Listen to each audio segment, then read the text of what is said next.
Hi, my name is Morgan Walton, and this is Module 1 for EDL 850 School Law. A little bit about myself and my family. I was born and raised in central Kansas, small town living my whole life, and I love it. I'm married to my high school sweetheart, and we have a 2-year-old daughter, and we are raising her in the same area that we both grew up. My professional career, I just completed my 5th year of teaching. This one was obviously a little different than the previous ones with virtual learning. I hated every second of virtual learning, and I really want to be back with my kids next year. Been in the same school in the same grade level all 5 years. I teach 2nd grade at Park Elementary in Lyons, Kansas.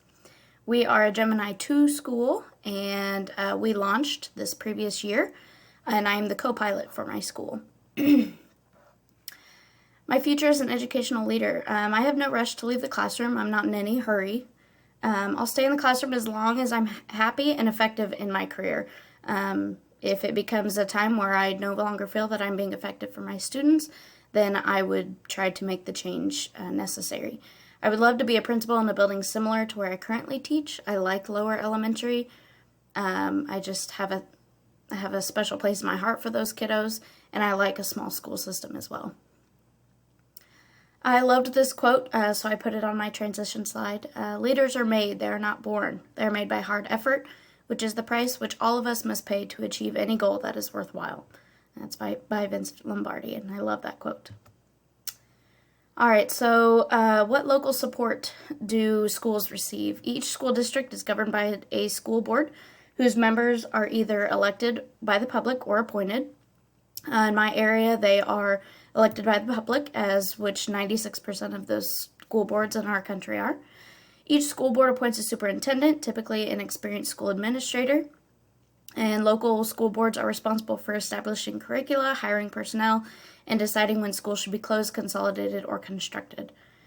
Together, the federal and state governments provide slightly more than half of the government school funding, but school boards are responsible for funding the rest of their budgets. They do this by collecting property taxes on all of the homes and businesses within their district, or by allowing the city council to do so on their behalf.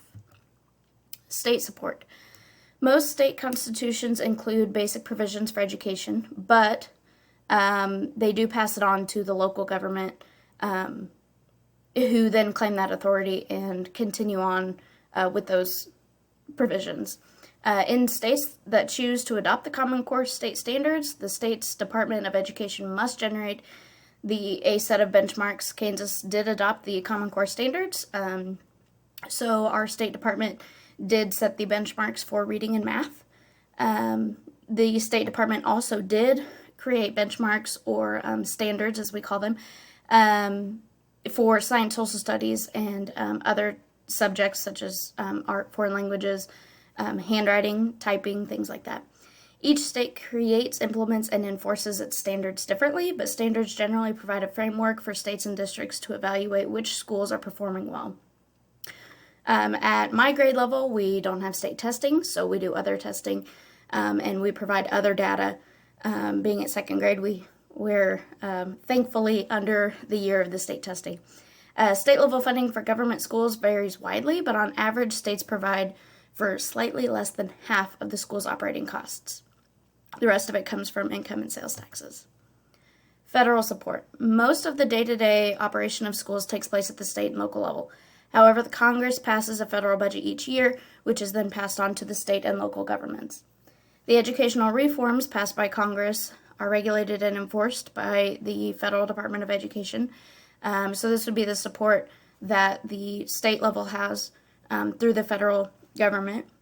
They also set the general policies and regulations which the state governments expand upon. This means that the federal contribution to elementary and secondary education is about 8%, whereas the rest of it comes from state and local governments. Who is in charge at the local level? So the local school board is in charge of the local education systems. They're responsible for hiring, ensuring policies and regulations are followed, and dealing with issues or concerns that arrive at the district level. The local school board is volunteer. They have the most control at the school district level, as a school board is above the superintendent. The collective board has the overall say and makes the decisions on items that are brought to them. Who is in charge at the state level? In Kansas, we have the Kansas Commissioner of Education, Dr. Randy Watson, and he's equivalent to the second Secretary of Education at the state level. He helps to set guidelines, organize changes and updates, and develop assistance for schools and local school boards. He was the founder of our redesign process, which I think he is amazing for doing. It was time for Kansas to have that. Just one of the great things that he's done for our state. The Kansas State Board of Education is another entity that has influence on education at the state level. The commissioner is a paid position, while the state board is a volunteer position with benefits. This was based on the information that I found. It was difficult to find that information about the state board. And who's in charge at the federal level?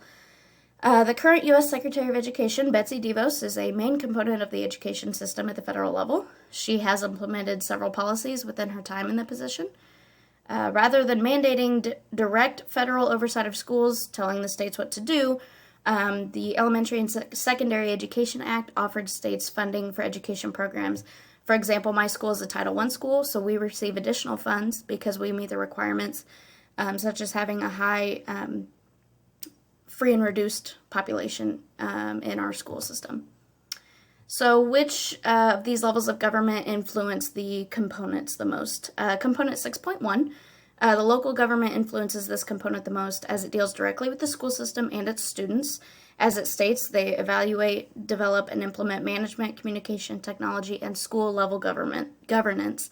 The local board and schools are responsible for these areas within the local school system. Component 6.2, the state government influences this component the most because it deals with the school improvement and student development. It's not far off from being directly related to the students, but it's not quite as directly related as component 6.1. The State Department helps to provide resources and guidance for these. The local government, however, also does influence this component because it does deal with the students and the schools a little more than component 6.3. 6.3, in my opinion, the federal government is the most influential because it deals with the laws, rights, policies, and regulations. The state government, however, is also influential because they also expand upon these guidelines and enforce the same at the state level. The final question, how does all of this support the educational success and well-being of each student and adult? All of this support combined ensures that students, teachers, and other stakeholders are successful in the education systems.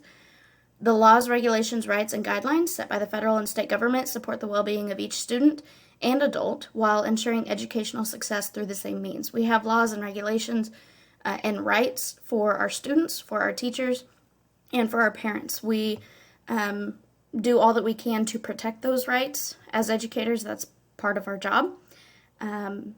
The support from the governments at these levels also helps to ensure that the students' needs are met and supported financially through the school system.